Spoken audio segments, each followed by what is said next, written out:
my grandpa was a character. I'll try not to make this too long. His name was John Vernon Besher.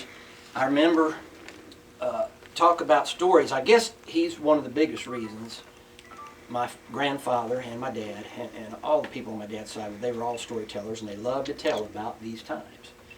And my grandpa, the way I remember him is he had he sat in an old chair in an old house that my uncle had built for him and my grandmother. It was covered with old ripped up quilts where he'd sit there. He had his, it didn't matter if it's summertime, I remember him usually having a couple shirts on, long sleeves, big overalls. Always has his mouth full of red man. He'd have a spittoon here. He'd have, he called them corn curls, which is basically like, corn puffs, the orange kind. He'd have for Cheetos. He'd have those for the kids. He'd have like coconut candy, gumdrops, stuff like that all around. And he'd have like a bottle of wine that somebody made him on the left side, hide under the chair, and he'd usually have a bottle of something stronger on the other side to hid under, And that was him. And he stayed in that chair most of the time. He'd gotten old then. And that was his thing. I'm set up here. If you got a question, you want to know something, here I am. I'm the man to tell you. And that's what he did. And he told me some horror stories, about some horror stories. Because he was at that age where it was all really flowing through him.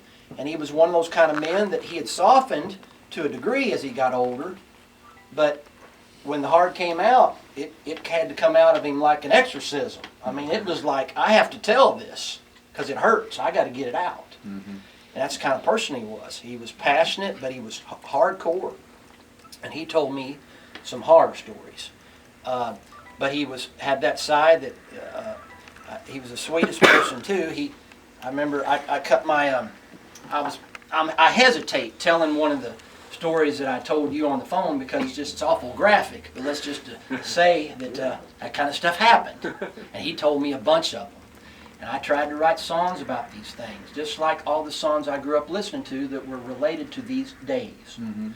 But yeah, he's also the kind of person I'd go to the creek, and I remember I almost cut the tip of my finger off on a piece of glass down the creek. It was flopping, and I was crying. And he said, "Come on over here now." And he'd say, "I mean," after everything, slap his knee. He said, "Come here." He reached in there and got around most of his chewing tobacco out, He said, "Come here now." And that made me cry worse than the cut. You put that chewing tobacco on there. Mom, give me a gauze or something. Wrap that up and say, "Hell, get out of here. You'll be all right now." And, that was it. That's how he took care of things, Get out of here now. And but they were my life. They molded me. And I got mutated along the way. Yeah. But they molded me. You evolved. Yes. Well, I like to say mutated more than evolved. But I evolved a little bit. But this song, what it is, and Emery's going to get tickled at this. And John and Kendall, Emery just recently talked about digressing. Emery said, "Dad, when you get home, if you're bored," he says, "I want you to." Shia LaBeouf has this. What do they call it? Some kind of performance art thing where there's a place you can call Shia LaBeouf, and he says he wants to be touched by whatever's happening. He wants people. I got something that'll touch him. I'm gonna call him tonight. If I have a little bit of something to drink, I might call him about 10 and touch him. So when I get home, I might come back a couple weeks and tell you about how I called Shia LaBeouf. But what I'm gonna do, I was watching Lawless years ago when it came out. If anybody's familiar with that movie, it's an okay movie, but it's about moonshine running. This was much later, but still.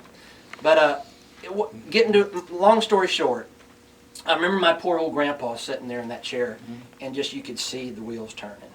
It's like, oh my God, what a life! What a life! I will never live long enough to tell my grandchildren, my children, all of it. Oh my God, how did I make it through? And and like I said, that's why books like what you did is so important.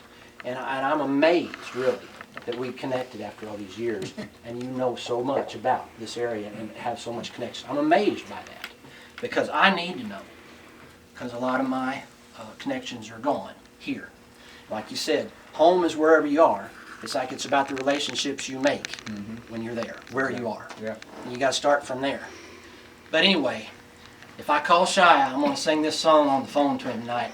If I get drunk enough, which I don't get drunk very often, but I might have to call Shy.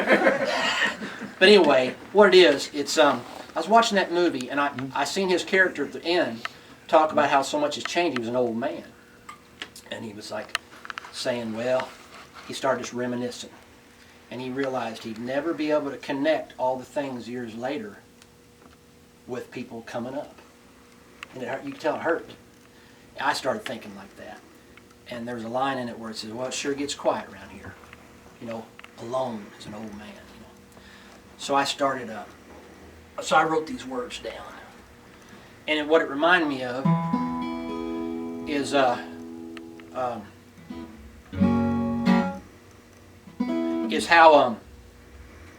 we're all going to come to that time, you know.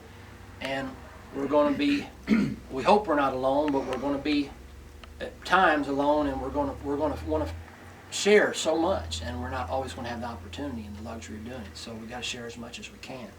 And then these words are kind of really focus on.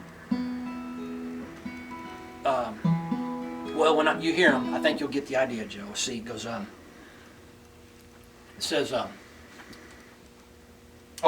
goes, no one knows the things I've done, or just how long I've had to run between living and dying. Oh Lord, it's a mighty thin line, and it sure gets quiet round here sometimes. Things I still can't talk about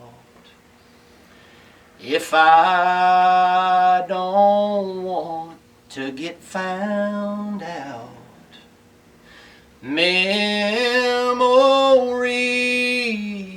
that are mine. Oh, it sure gets quiet round here sometimes. I'll take, just one more, I'll take it all to my grave to protect the ones I've saved. Life's short now, Lord, that's a crime. Oh, it sure gets quiet round here sometimes.